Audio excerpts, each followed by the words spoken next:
All right, well, welcome to our project. This is a robotic hand controlled by a VR haptic glove. The 3D print designs, as well as the the design for the glove, that one's by Lucas VR Tech. The glove is called the Lucid Glove. It's an open source VR haptic glove. And the hand is called the Flexi Hand. It's an open source prosthetic by Gyrobot on Thingiverse, with the added servo holder by 3D Volt, also found on Thingiverse. So this project wouldn't have been possible for their help and their open source files, so thank you guys so very much for this. So to talk about this is the VR haptic glove. Here we are tracking our finger movements with potentiometers connected to strings that are connected to the tips of our fingers. As I move my hand, it moves the hand of the glove, the robotic hand, I should say. Now all this is being done with ESP32s connected to both of them using a peer-to-peer connection instead of a master-slave connection, which we'll talk about a bit later. But all you'll need to know about this glove is that it is wired for haptic feedback by these servos, which will restrict my movement forward. That's about it. And yeah, with the ESP32s, they're using a library called ESP Now, which allows direct peer-to-peer communication between the two over Wi-Fi. The way they work is this one collects the data from the potentiometers, which it then sends each finger's potentiometer reading to this ESP32, which then converts it to the servo location data.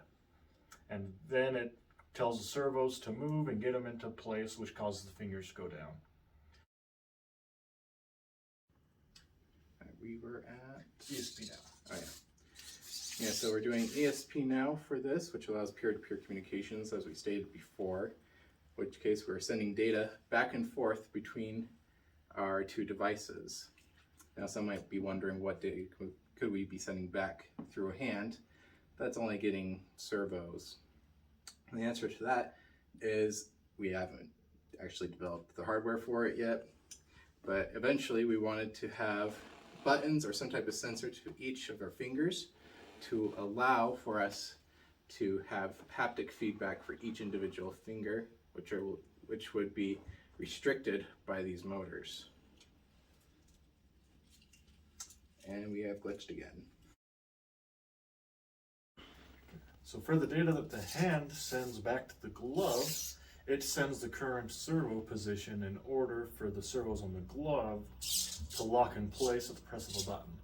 Now this limits how far forward he's able to curl his fingers, which would help for stopping you from crushing an egg or another soft stuff like a stress ball that might cause issues. But at the next press, it releases, and then he's able to move freely again.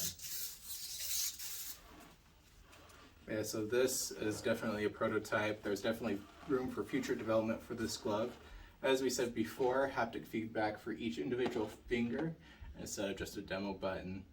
Another thing for this as well is to do pressure sensing, to sense how much pressure we're putting on something, and also to have the haptic feedback control for the hand for the operator to feel it as well.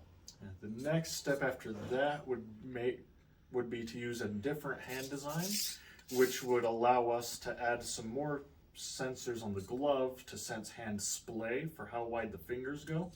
Sadly, with this glove design, it's only able to mimic curl, but with a little bit of extra work in getting a new hand, splay is a possibility. Now some might be wondering where are some applications for this. One of the biggest ones that we found out as we were doing this project is out here at Idaho National Laboratory. There is actually a room called the hot room. It's actually their clean room, which they use for a lot of highly radioactive materials.